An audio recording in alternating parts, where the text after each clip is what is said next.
الحمد لله وكفى وسلام على عباده الذين اصطفى أما بعد فأعوذ بالله من الشيطان الرجيم بسم الله الرحمن الرحيم لقد كان لكم في رسول الله أسوة حسنة لمن كان يرجو الله واليوم الآخر وذكر الله كثيرا صدق الله مولانا العظيم.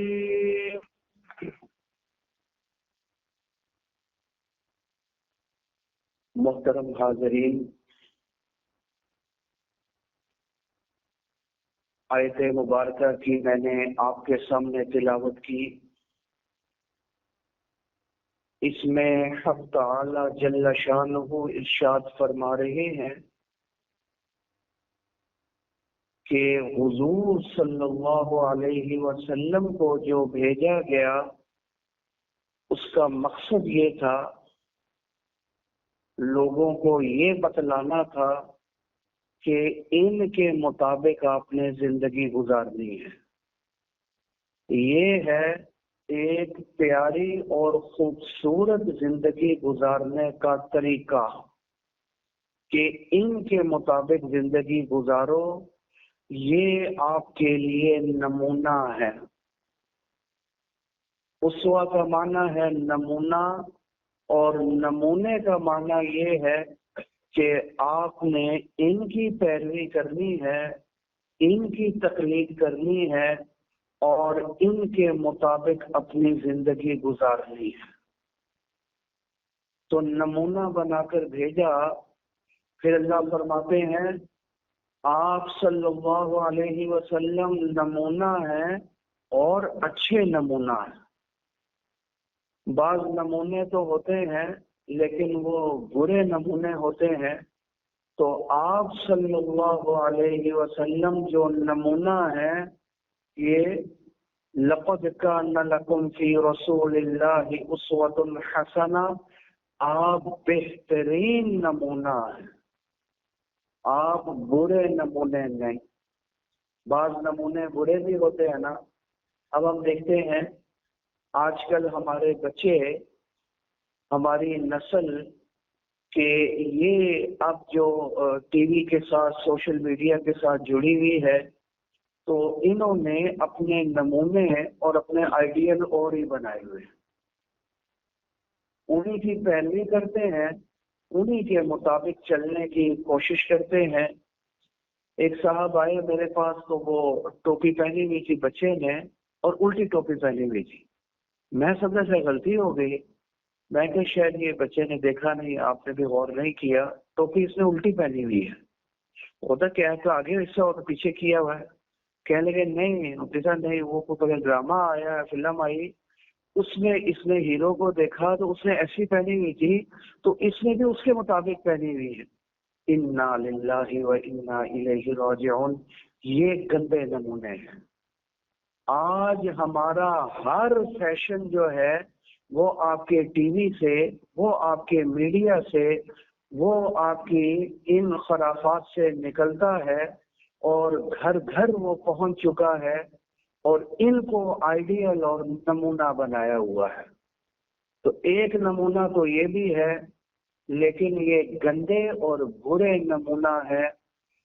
اللہ تعالی ارشاد فرماتے ہیں حضور صلی اللہ علیہ وسلم بہترین نمونہ ہے. آپ نے اگر نمونہ بنانا ہے اور تقلید کرنی ہے تو یہ میں نے آپ کو نمونہ دے دیا ہے. اس کا مقصد ہی یہ ہے ان کو بھیجنے کا کہ ان کے مطابق آپ نے زندگی گزارنی ہے. اسی لیے حضور صلی اللہ علیہ وسلم کو بھیجا گیا. اور آپ دیکھیے کیسا عظیم نمونہ اللہ تعالی نے ہمیں عطا فرمایا کہ صرف 23 سال کے مختصر وقت میں ایک انقلاب برپا کر دیا حضور صلی اللہ علیہ وسلم. اس عرب کے اندر جو ایک دوسرے کا گلا کاٹنا، چھوٹی چھوٹی بات کے اوپر ایک قتل ہو گیا، نسلوں تک جنگیں چلتی تھیں، ایک دوسرے کے گلے کاٹے جاتے تھے، پھر بے حیائی تھی، زنا تھا، گندگی تھی۔ میں روایتیں دیکھ رہا تھا سورہ نور کے اندر، بعض مفسرین نے وہ روایتیں ذکر کی کہ اس دور کے اندر جو گندی عورتیں ہوتی تھیں وہ اپنے گھر میں جھنڈا لگا کر رکھتی تھی، یہ نشانی ہوتی تھی کہ یہ خاتون زانیہ ہے جی۔ اس دور میں حضور صلی اللہ علیہ وسلم کو بھیجا گیا، زنا عام تھا، بے حیائی گندگی عروج کے اوپر پہنچی ہوئی تھی، ایک دوسرے کے گلے کاٹے جا رہے تھے، جاہلیت کا دور دورہ تھا، چوری ڈکیتی قتل و غارت، دوسروں کے مال کے اوپر قبضہ کرنا، غصب، سب چیزیں انتہا کو پہنچی ہوئی تھیں، اور ایک ہستی تھی حضور صلی اللہ علیہ وسلم کی جن کو یہ فریضہ دیا گیا آپ نے ان کو درست کرنا ہے۔ سوالے سے آتا ہے کہ آپ صلی اللہ علیہ وسلم غار ثور میں موجود ہیں، پہلی وحی جب آئی اقرأ بسم ربک الذی خلق، پہلی وحی آئی اور حضور صلی اللہ علیہ وسلم کو نبوت عطا کی گئی اور یہ فریضہ دیا گیا آپ نے ان سب لوگوں کو درست کرنا ہے۔ تو 23 سال کے مختصر وقت میں حضور صلی اللہ علیہ وسلم نے انقلاب برپا کر دیا، پورا عرب ایک مثال بن گیا۔ جہاں زنا عام ہوتا تھا وہاں ان کی عفت کی قسمیں دنیا کھاتی تھی، ان سے زیادہ معصوم کوئی ہے ہی نہیں، ایسی عفت۔ اور پھر جہاں گلے عام کاٹے جاتے تھے وہاں ایک دوسرے کے لیے جانوں کے نذرانے پیش کیے جانے لگے۔ ایک روایت میں دیکھ رہا تھا حضور صلی اللہ علیہ وسلم کی، جنگ کے اندر کیا ہوا، کچھ صحابہ زخمی ہوئے اور بے تاب ہو گئے پانی کے لیے، جان نکل رہی ہے، پانی پانی پانی۔ ایک شخص پانی لے کر آیا، صحابی کہ میرے ساتھ والا اس کو پلا دو، ادھر لے کر میرے ساتھ والا اس کو پلا دو، وہ بھی تڑپ رہا ہے، وہ آگے اپنی جان قربان کر دی، وہ کہنے لگا پہلے بیمار ہے اس کو پلا دو۔ جب وہ پہلے کے پاس پہنچتا ہے تو اس کی روح پرواز کر گئی، دوسرے کے پاس پہنچا اس کی روح پرواز کر گئی، تیسرے کے پاس جاتا ہے پتا چلا اس کی بھی روح پرواز کر چکی ہے۔ جو ایک دوسرے کے گلے کاٹ رہے تھے، خدا کی قسم دنیا نے یہ دیکھا وہ کیسے ایک دوسرے کے محافظ بن گئے، کیسے وہ بھائی بھائی بن گئے۔ یہ ایک ہستی تھی حضور صلی اللہ علیہ وسلم کی، انہوں نے پورے عرب میں اس مختصر سے وقت میں انقلاب برپا کر دیا، اور اللہ نے ہمیں یہی فرمایا یہ ہے نمونہ، ان کے مطابق زندگی گزارنی ہے۔ صحابہ کرام رضوان اللہ تعالی علیہم اجمعین، اللہ تعالی کی ان گنت رحمتیں نازل ہوں ان پر، انہوں نے حضور صلی اللہ علیہ وسلم کو نمونہ بنا لیا جی۔ ان کا ایک ایک عمل حضور صلی اللہ علیہ وسلم کی سنت اور ان کے طریقے کے مطابق ہوتا تھا، ایک ایک عمل پوری دنیا میں انقلاب برپا کر دیا، پوری دنیا، آدھی دنیا سے زیادہ کے اندر اسلام کا جھنڈا جا کر گاڑ دیا۔ کیا کیا؟ کیا صرف ایک کام کہ حضور صلی اللہ علیہ وسلم جن کو اللہ تعالیٰ نے میں نے نمونہ بنا کر بھیجا ہے اور بہترین نمونہ ہے، ان نمونے کو پکڑ لیا اور اپنی ساری زندگی اس نمونے کے مطابق گزاری۔ اس کی برکات کیا نازل ہوئی، آدھی دنیا سے زیادہ پر مسلمانوں کو اللہ تعالیٰ نے فتح دی اور اسلام کا جھنڈا لہرانے لگا جی۔ یہ ترکی آپ آج بھی وہاں چلے جائیں، حضرت ابو ایوب انصاری رضی اللہ تعالی عنہ کی قبر آج بھی ادھر موجود ہے۔ وہ صحابی تھے، وہ کیوں تشریف لے کر چلے گئے؟ آپ آج چلے جائیں یورپ کے اس حصے میں جو بالکل ترکی کے ساتھ جڑا ہوا ہے، یونان، وہاں چلے جائیں، وہاں آپ کو صحابہ کی قبریں نظر آئیں گی۔ تو کیا کرنے چلے گئے تھے؟ سمجھے؟ وہ اسلام کا پیغام لے کر گئے تھے، وہ تبلیغ کے لیے گئے تھے، وہ جہاد کے لیے گئے تھے، وہ اسلام کا جھنڈا بلند کرنے کے لیے گئے تھے، اور انہوں نے حضور صلی اللہ علیہ وسلم کو نمونہ بنا لیا۔ یہ اسپین دیکھ لیں، 700 سال تک مسلمانوں کی حکمرانی رہی ہے۔ آپ بر صغیر دیکھ لیں، 1200 سال تک مسلمانوں کی حکمرانی رہی ہے۔ وہ جو مغل آئے یہاں پر، وہ جو حکمران آئے، انہوں نے کیا کیا؟ انہوں نے یہ کیا، اسلام کے مطابق زندگی گزاری جی۔ آج ہم اورنگزیب عالمگیر رحمت اللہ علیہ کی مثالیں دیا کرتے ہیں جی، سمجھ آئی؟ انہوں نے کیا؟ حضور صلی اللہ علیہ وسلم کو نمونہ بنا۔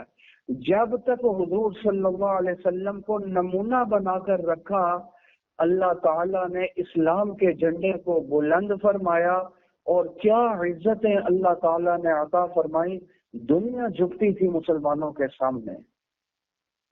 آج آپ ہماری حالت دیکھ لیں کہ ہم الحمدللہ سیرت کے پروگرام، کانفرنسیں خوب کرتے ہیں، اچھی بات ہے، حضور صلی اللہ علیہ وسلم کا جتنا ذکر ہو عبادت ہی عبادت ہے، خیر ہی خیر ہے، لیکن یہ صرف زبانی حد تک ذکر ہے۔ کیا اس کانفرنس کے بعد، اس مجلس کے بعد ہماری زندگی میں کوئی تبدیلی رونما ہوتی ہے؟ پہلے جھوٹ بولتے تھے، جھوٹ بولنا چھوڑ دیا، حرام کھاتے تھے، حرام کھانا چھوڑ دیا، پہلے جماعت کے ساتھ نماز نہیں پڑھتے تھے، جماعت سے نماز پڑھنا شروع کر دی، پہلے سود کھاتے تھے، سود چھوڑ دیا۔ ایسے ہوتا ہے؟ نمونہ موجود ہے، کیا اس نمونے کو ہم نے لیا ہے اور اس کے اپنی زندگی کا حصہ بنایا ہے؟ اس کے مطابق ہماری زندگی گزر رہی ہے؟ نہیں۔ تو نتیجہ کیا نکلا؟ نتیجہ آج اب یمن میں جا کر دیکھیں کیا ہو رہا ہے، آج آپ لیبیا چلے جائیں، آج آپ عراق چلے جائیں، آپ دنیا کے کسی خطے میں چلے جائیں، آپ کو معلوم ہوگا کہ مسلمانوں کے ساتھ 2.25 ارب مسلمان ہیں۔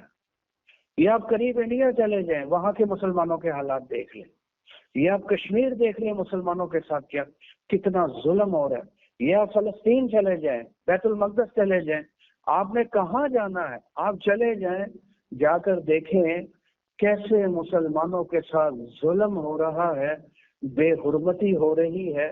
اس کی وجہ کیا ہے؟ پہلے کیوں نہیں ایسے ہوتا تھا؟ پہلے کیسے آدھی دنیا سے زیادہ کے اوپر مسلمانوں نے حکمرانی کر لی تھی؟ اس کی وجہ کیا تھی؟ کہ انہوں نے حضور صلی اللہ علیہ وسلم کو نمونہ بنایا تھا، ان کا ایک ایک لمحہ حضور صلی اللہ علیہ وسلم کے مطابق گزرتا تھا۔ آج ہم نے اس نمونے کو چھوڑ دیا ہے، ہر جگہ ہماری پٹائی ہو رہی ہے، ہر جگہ ظلم ہو رہا ہے، ہر جگہ پریشانی ہو رہی ہے۔ وجہ کیا ہے؟ ہم نے اس نمونے کو چھوڑ دیا۔ نمونہ آج بھی ہمارے پاس موجود ہے۔ اللہ تعالیٰ ارب ہا رحمت نازل فرمائے ہمارے ان پیاروں کے اوپر۔ خدا کی قسم اپنی زندگیاں گزار دی انہوں نے، اور حضور صلی اللہ علیہ وسلم کی زندگی کا ایک ایک لمحہ محفوظ کر لیا کہ یہ ہے نمونہ۔ آج بھی موجود ہے، آج بھی موجود ہے۔ حدیث کی کتابوں میں آپ اٹھا کر دیکھیں، آپ کو حضور صلی اللہ علیہ وسلم کی زندگی کا ایک ایک لمحہ محفوظ نظر آئے گا۔ آج بھی اگر ہم نمونہ بنانا چاہیں تو ہم کیسے بنائیں؟ ہمیں کیا پتہ چلے اس ہم کیا کرتے ہیں؟ نان ایک ایک لمحہ محفوظ ہے، اور ہم قسم اٹھا کر کہہ سکتے ہیں یہ جتنی باتیں لکھی ہیں 100% صحیح ہے۔ ہمارے پیاروں نے ایسی محنتیں کی ہیں دنیا کے کسی مذہب کے اندر یہ معاملہ نہیں. جیسے ہمارے پیاروں نے ایک ایک حدیث، ایک ایک لمحہ حضور صلی اللہ علیہ وسلم کا محفوظ کیا ہے، پھر پورا رجال کا فن ہے، اس کو ان کی جانچ پڑتال ہوتی رہی. جو لوگ یہ حدیثیں جمع کر رہے ہیں وہ جھوٹ تو نہیں بول رہے، زندگی میں کبھی ایک مرتبہ بھی خلاف شرع کام تو نہیں کیا انہوں نے، جہاں نظر آیا کیا ان کی حدیث ضعیف ہے. ایسے ایسے راوی ملے ہیں. ترمذی شریف ہم پڑھ رہے تھے، اس میں ایک راوی ہے یحییٰ ابن معین. حجاج ابن یوسف کا دور تھا، کیسے ظلم کیے مسلمانوں کے ساتھ، کیا ظلم کیے ہوں گے امریکہ نے جو اس نے ظلم کر دیے تھے. ظلم ہوئے، صحابہ پر ظلم ہوئے، تابعین پر ظلم ہوئے، بے دردی کے ساتھ شہید کیا گیا. ایک شخص کو ڈھونڈ رہے تھے، وہ ملتا نہیں تھا. وہ بیٹا تھا حضرت یحییٰ ابن معین رحمۃ اللہ علیہ کا. یہ راوی ہیں، ترمذی شریف کی روایتیں ان سے منقول، بھی حدیث کی کتابوں میں روایتیں ان سے آتی ہیں. حجاج کا وزیر کہنے لگا، لو یہ کوئی مسئلہ ہی نہیں ہے، میں آپ کو ایسا آسان فارمولہ بتاتا ہوں، آپ آرام سے اس کو پکڑ لیں گے. میں کہا وہ کیسے؟ کہتے اس کے باپ سے پوچھ لو، پھر اس کے والد سے پوچھ لو بچہ کدھر ہے. والد کو تو امید ہے پتا ہوگا بچہ کدھر، آپ کو پتا چل جائے گا، پکڑ لے. اس نے کہا یہ ممکن ہی نہیں ہے کہ باپ مجھے بتا دے بیٹا کدھر ہے. کیوں؟ اس لیے کہ اس کو پتا ہے کہ میں نے اس کو بے دردی سے مار دینا. اس نے کہا حضرت پوچھنے میں کوئی حرج ہے، پوچھ کر تو دیکھیں. بلاؤ جی. یحییٰ ابن معین جب آتے ہیں، حضرت یحییٰ ابن معین پوچھتا ہے بیٹا کدھر ہے؟ اچھا گھر میں کھانا کھا رہا ہے. فوج بھیجتا ہے، کھانا کھا رہا ہے. گھسیٹتے ہوئے لے آتے ہیں. باپ سے پوچھتا ہے تجھے نہیں پتا تھا کہ میں نے کیا کرنا ہے اس کے ساتھ؟ میں نے تو ٹکا بوٹی بنا دینی ہے اس کی. وہ کہنا مجھے پتا تھا. پھر کیوں بتایا؟ اس لیے بتایا کہ حضور صلی اللہ علیہ وسلم جھوٹ حرام ہے، منافق کی نشانی ہے. اللہ قرآن میں فرماتے ہیں اللہ لعنت اللہ علی الکاذبین، جھوٹوں پر اللہ تعالیٰ کی لعنت ہے. تو جھوٹ تو نہیں بول سکتا تھا نا. اپنی جان سے پیارا ہوتا ہے بیٹا، ٹکا بوٹی کروانے کے لیے تیار ہو گئے، جھوٹ نہیں بولا. جھوٹ ایسے راویوں نے روایتیں کی ہیں، حدیثیں. زندگی میں جو بھی موقع آیا جھوٹ نہیں بولنا، جھوٹ بولنا حرام ہے. تو حضور صلی اللہ علیہ وسلم کی زندگی کا ایک ایک لمحہ انہوں نے محفوظ کر لیا جی. آج ہم میں سے جو چاہے کہ اس نمونے کے مطابق چلنا، وہ یہ نہیں کہہ سکتا کہ نمونہ تو موجود ہی نہیں، حضور کے معاملات ہمارے سامنے موجود ہی نہیں. ایک ایک لمحہ زندگی ہمارے سامنے محفوظ ہے. جو باپ ہے وہ نمونہ بنانا چاہتا ہے، وہ ذرا فاطمہ کے والد کو دیکھ لے، فاطمہ رضی اللہ تعالی عنہا کے والد کو دیکھ لے کہ وہ ان کے ساتھ کیا معاملہ کیا کرتے تھے، آج بھی محفوظ ہے.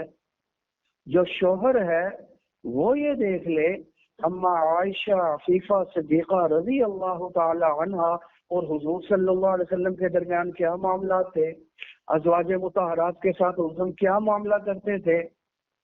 عائشہ فرماتی ہیں بخاری شریف کی روایت میں، مجھے عمر بھر یاد نہیں کہ زندگی میں کبھی ایک مرتبہ بھی اس کے خلاف ہوا ہو کہ حضور صلی اللہ علیہ وسلم تشریف لائے ہوں گھر میں اور مسکرانا رہے ہوں. کبھی ایک مرتبہ بھی اس کے خلاف نہیں.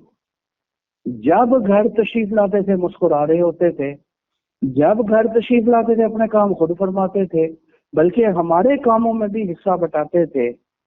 پھر تہجد کے وقت میں جب اٹھتے تھے تو ایسے اٹھتے تھے، آہستہ سے اٹھتے تھے، آہستہ سے چلتے تھے، آہستہ سے دروازہ کھولتے تھے، کہیں میری نیند خراب نہ ہو جائے. ہمارے سکون کا اتنا خیال رکھتے تھے. آج ہم شوہر ہیں یا درندے ہیں یہ سمجھ نہیں آتی. حضرت تھانوی کے پاس ایک ساتھی آئے، کہنے لگے حضرت میری بیوی میرے سامنے اس کی جرت نہیں ہے کہ وہ آنکھیں اٹھا کر بات کر لے، اور میں جو بات کہوں اس پر عمل نہ کرے، ایسا ممکن ہی نہیں ہے۔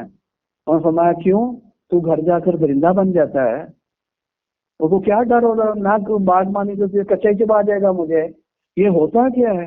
کیا حضور صلی اللہ علیہ وسلم ایسے ہی زندگی گزارتے تھے؟ تو نے نہیں پڑھا حضور صلی اللہ علیہ وسلم کو؟ تجھے نہیں پتا ان کے کیا معاملات تھے؟ سمجھے؟ تو جو شوہر ہے وہ دیکھے اما عائشہ عفیفہ حضور صلی اللہ علیہ وسلم کی زندگی معاملات کیسے کر، نمونہ تو موجود ہے نا۔ اور جو تاجر ہے وہ دیکھ لے، حضور صلی اللہ علیہ وسلم تجارت نہیں فرمائی تھی حضور صلی اللہ علیہ وسلم نے، ان کی تجارت کو دیکھ لے، وہ نمونہ بھی موجود ہے۔ آپ صلی اللہ علیہ وسلم فرماتے ہیں التاجر الصدوق الامین مع النبیین والصدیقین والشہداء والصالحین او کما قال علیہ الصلاۃ والسلام۔ قیامت والے روز ہوگا جس تاجر میں دو خصوصیات ہوں گی، وہ جھوٹ نہیں بولتا ہوگا اپنی تجارت میں اور خیانت نہیں کرتا ہوگا۔ قیامت والے روز میدان حشر میں وہ نبیوں کے ساتھ کھڑا ہوگا، وہ صدیقین کے ساتھ کھڑا ہوگا، صالحین کے ساتھ اس کا حشر ہوگا۔ لیکن شرط یہ ہے دو کام کرتا ہو، کیا؟ جھوٹ نہیں، چیز بیچنے کے لیے جھوٹ نہیں بولنا، اور دوسرے نمبر پر امانت سے کام کرنا ہے، خیانت نہیں کرنی، بس یہ دو کام کرنے۔ کیا حضور نے ایسے کر کے نہیں دکھایا؟ حضور نمونہ نہیں ہے ہمارے لیے؟ تجارت بھی کر کر دکھائی۔ پھر فرمایا جو تجار خیانت بھی کرتے ہیں، جھوٹ بولتے ہیں، بس کسی طریقے سے حرام حلال پیسہ آنا چاہیے، اور وہ تجار التجار یحشرون یوم القیامت فجارا، وہ بدکار بنا کر اٹھائے جائیں گے اور جہنم کے نچلے گڑھوں میں اوندھے منہ گرائے جائیں گے، او کما قال علیہ الصلاۃ والسلام۔ تو ہمیں نمونہ دے دیا، آپ اگر تاجر ہیں تو حضور کے مطابق تجارت کریں۔ باپ ہیں الفاطمہ کے والد رضی اللہ تعالی عنہ کے والد کو دیکھیں کہ وہ ان کے ساتھ کیا معاملات کرتے تھے۔ اگر آپ کاشتکار ہیں، حضور صلی اللہ علیہ وسلم نے وہ بھی فرمائی، وہ بھی آپ کے لیے نمونہ موجود ہے۔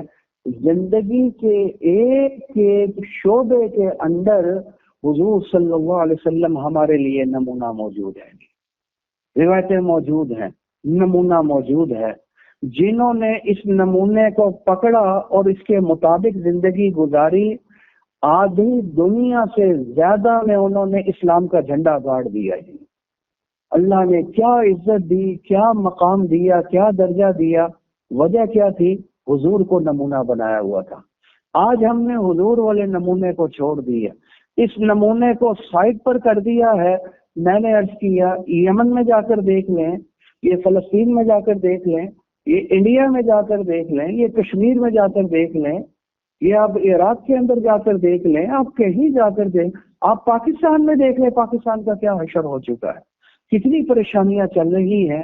وجہ صرف ایک ہے کہ ہم نے حضور صلی اللہ علیہ وسلم کو نمونہ نہیں بنایا، ان کے مطابق زندگی نہیں گزار رہے، اس وجہ سے یہ پریشانی ہے۔ اس لیے میری درخواست یہ ہے آج اس مجلس میں ہم پکا عزم کریں، انشاءاللہ ہم زندگی گزاریں گے تو حضور کے مطابق زندگی گزاریں گے۔ ہمارے لیے یہ نمونہ موجود ہے۔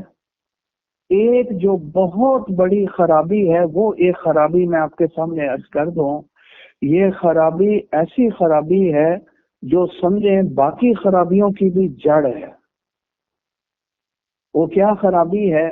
وہ یہ کہ ہمارے پیٹ میں حرام لقمہ نہیں جانا چاہیے تھی، حرام حلال کی تمیز کرنی ہے۔ یہ حضور کی سری تعلیمات موجود ہیں، ساری زندگی اس کے اوپر حضور صلی اللہ علیہ وسلم کی گواہ ہے۔ کوئی حرام لقمہ ہمارے پیٹ میں نہیں جانا چاہیے۔ تو اس حرام لقمے کی وجہ سے بڑی تباہیاں آئی ہوئی ہیں۔ آج ہم نے پوری کوشش کرنی ہے کہ ہم جو کھائیں گے وہ ہم حلال کھائیں گے، ہم حرام نہیں کھائیں۔ ہمارے جامع شفیہ کے استاد تھے شیخ موسیٰ روحانی بازی رحمت اللہ علیہ بہت بڑی ہستی تھے، تو ان کا بیٹا باہر گیا تو بیٹا مجھے سنا رہا ہے، کہنے لگا کہ ابا جی کا جب فون آتا تھا بات پوچھتے تھے بیٹا حرام تو نہیں کھایا، کوئی حرام تو نہیں کھایا. تو ایک دن میں کہا ابا جی میں باہر کے ملک میں آیا ہوا ہوں تو کبھی یہ نہیں پوچھا بد نظری تو نہیں کی، نماز پڑھی یا نہیں پڑھی. جب پوچھی ایک ہی بات پوچھی، مان لگے جس دن حرام کا لقمہ تیرے پیٹ میں چلا گیا نا اس دن باقی سارے کام بھی ہو جائیں گے، اس دن بد نظری بھی ہو جائے گی، زنا بھی ہو جائے گا، نمازیں بھی چھوٹ جائیں گی، سارے کام اس دن ہو جائیں گے جس دن حرام کا لقمہ تیرے پیٹ کے اندر چلا گیا. جی اس لیے آج ہم دیکھتے ہیں کہ ہماری دعائیں بھی قبول نہیں ہوتی. دعائیں کتنی مانگ رہے ہوتے ہیں ہم، دعائیں قبول نہیں ہوتی. ہر جگہ دعائیں ہو رہی ہیں لیکن دعا ہے کہ قبول نہیں ہوتی.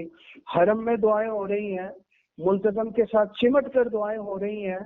وہ جو پردہ لٹکا ہوا ہے اس لٹکے ہوئے پردے کو پکڑ پکڑ کر رو رو کر گڑ گڑا کر دعائیں ہو رہی ہیں، لیکن نظر یوں آتا ہے دعا بھی قبول نہیں ہو رہی. اس کی ایک بنیادی وجہ نہ قبول ہونے کی ایک وجہ بتا رہا ہوں جو حدیث میں حضور صلی اللہ علیہ وسلم نے بیان فرمائی ہے، وہ حرام غذا ہے. آپ صلی اللہ علیہ وسلم نے حدیث میں فرمایا ایک شخص آتا ہے بکھرے ہوئے بال، اشعث اغبر، غبار آلود چہرہ ہے، آتا ہے ہاتھ پھیلاتا ہے، رو رو کر دعا مانگتا ہے، یا ربی یا ربی یا ربی یا ربی، دعائیں مانگتا ہے. کیا رو رو کر گڑ گڑا کر دعا مانگتا ہے، لیکن دعا کہاں سے قبول ہو؟ مطعمہ حرام، کھانا اس کا حرام ہے، ملبسہ حرام، پہنا اس نے حرام مال سے ہوا ہے، اور اس کے علاوہ گوشت جو بنا ہے وہ غذی بالحرام، حرام کے ساتھ اس کے اندر وہ غذا گئی ہوئی ہے، تو حرام کھاتا ہے، حرام پہنتا ہے، حرام استعمال کرتا ہے. فَأَنَّىٰ يُسْتَجَابُ، تو دعا کہاں سے قبول ہو؟ ہماری دعائیں بھی قبول نہیں ہوتی، ہمارے معاملات بھی الٹے چل رہے ہیں. اس کی ایک بنیادی وجہ یہ ہے جو میں نے عرض کر دیا، حرام غذا ہے، اور ہم نے حضور صلی اللہ علیہ وسلم کے مطابق زندگی نہیں گزاری، اور جنہوں نے گزاری ہے وہ نمونے بھی ہمارے سامنے موجود ہیں. خدا کی قسم دیکھیں کیسے دنیا کے اوپر حکمرانی کی ہے انہوں نے. صحابہ کی مثالیں موجود ہیں، یہ اس کے بعد جو تابعین آنے والے ہیں ان کی مثالیں ہمارے سامنے موجود ہیں. ہمیں جب شکست ہوئی، مار پڑنا شروع ہوئی، وہ اسی وقت ہوئی کہ ہم نے حضور صلی اللہ علیہ وسلم کے طریقے کو سائڈ کے اوپر کر دیا. تو اس آیت میں اللہ تعالیٰ نے یہی ارشاد فرمایا، لَقَدْ كَانَ لَكُمْ فِي رَسُولِ اللَّهِ أُسْوَةٌ حَسَنَةٌ، میں نے حضور صلی اللہ علیہ وسلم کو ایک بہترین نمونہ بنا کر بھیجا ہے. تو اس نمونے کے مطابق تم نے زندگی گزارنی ہے. اور یہ نمونہ پتہ ہے کس کے لیے ہے؟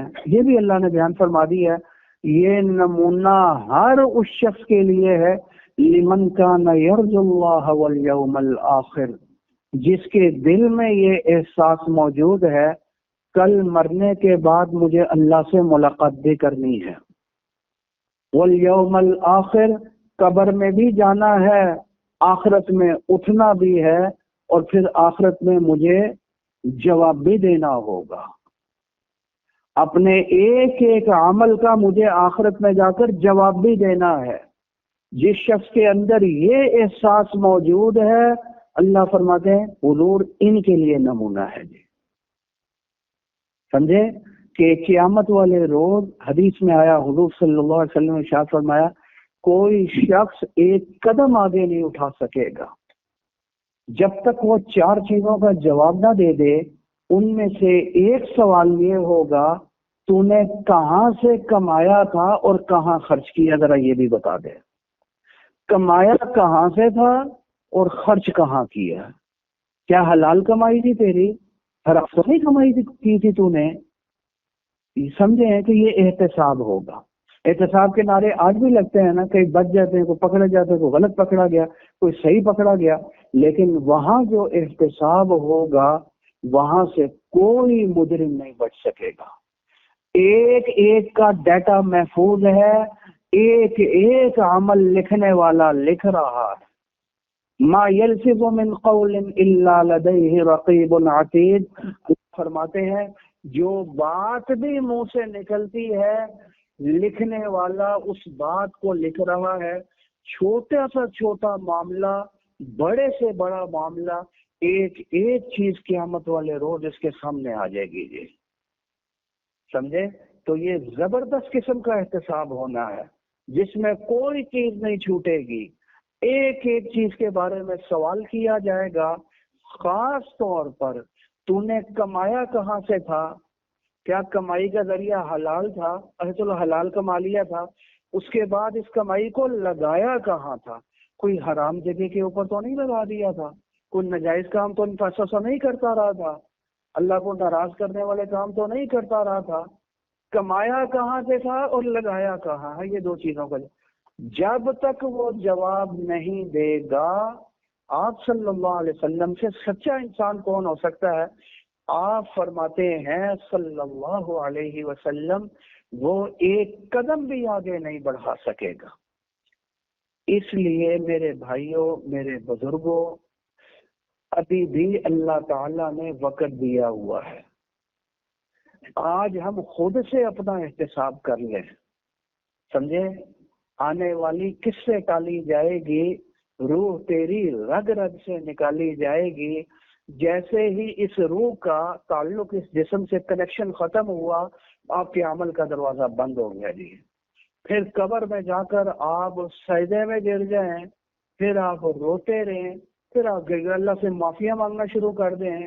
آخرت میں قبر میں ذرہ برابر فائدہ نہیں ہوگا، کیونکہ وہاں تو شیطان بھی کلمہ پڑھ لے گا جب وہ یہ سارے معاملات دیکھے گا، لیکن وہاں کا عمل معتبر نہیں ہے.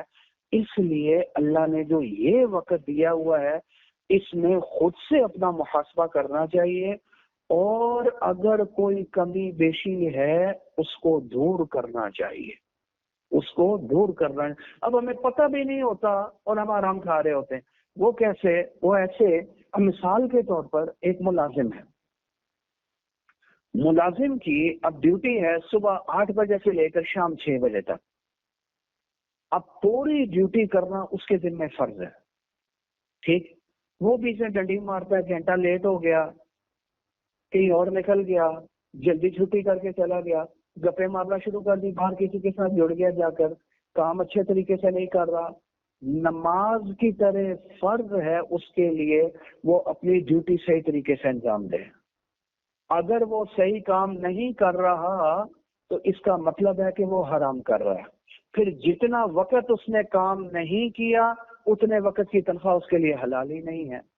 میں حضرت شیخ الاسلام دامت برکاتہ العالیہ کو پڑھ رہا تھا، حضرت فرمانے لگے یہ جو اس کی ڈیوٹی کا ٹائم ہے اس نے کیا کیا، ادھر سے اٹھا مسجد میں آ گیا، نفل پڑھنا شروع کر دیے، اگر اس نے قرآن مجید کی تلاوت شروع کر دی ہے، اس نے اپنی تنخواہ کو حرام کر دیا. فرض نماز تو فرض ہے، مجبوری ہے تو پڑھنی پڑھنی ہے. بھئی نفل تو 6 بجے کے بعد پڑھ لے جب تیری ڈیوٹی ختم ہو جائے گی. سمجھے؟ تلاوت تو اس وقت کر لے جب تیری ڈیوٹی ختم ہو جائے گی. تو وہ کام چھوڑ کر جو تیرے ذمہ فرض تھا، کیونکہ تو اس کی اجرت لے رہا تھا، اسی کام کے تجھے پیسے مل رہے تھے، کام تو نے کیا نہیں. جتنا وقت کام نہیں کیا اتنی تنخواہ حرام ہے. وہ حرام خود بھی کھا رہا ہے، وہ اپنے بچوں کو بھی کھلا رہا ہے، ان کے پیٹ میں بھی حرام کا لقمہ جا رہا ہے. ہم روزہ رکھ رہے ہیں، ہمیں تمیز نہیں ہے حرام کی، سارا دن روزہ رکھا ہے، شام کو اگر افطار جو ہے نا اسے حرام سے کر لیا کر، سارے روزے کو ضائع کر دیا، ساری عبادت کو ضائع کر دیا. میں نے کہا آج کا ایک بہت بڑا مسئلہ یہ ہے کہ ہم نے حرام سے بچنا ہے، اور حرام لقمہ ہمارے اندر اور ہمارے بچوں کے پیٹ میں نہیں جانا چاہیے، کیونکہ اس کی نحوستیں پڑتی ہیں اور ہمارے اوپر پریشانیاں اور وبال ہماری طرف متوجہ ہو جاتا ہے. اور میری اللہ سے دعا یہی ہے کہ قیامت والے روز جب ہم اللہ کے سامنے پیش ہوں اور حضور صلی اللہ علیہ وسلم کے ساتھ حوض کوثر میں ملاقات ہو، اس وقت پریشانی نہ ہو. خدا کی قسم کیا منہ دکھائیں گے حضور صلی اللہ علیہ وسلم کو، اور کیا اللہ کے سامنے پیش ہوں گے. وہ تو ایک ایک چیز کھل کر سامنے آ جائے گی اور ملاقات ہونی ہے حوض کوثر کے اوپر. اس لیے یہ جو اللہ نے تھوڑا سا وقت دیا ہوا ہے اس کو قیمتی سمجھنا چاہیے، آج ہی صدقے دل سے توبہ کرنی چاہیے، اپنے معاملات کو درست کرنا چاہیے۔ اللہ سے دعا یہی ہے، اللہ ہمیں رزق حلال عطا فرمائے، ہر قسم کے حرام معاملات سے ہماری حفاظت فرمائے۔ وآخر دعوانا الحمدللہ۔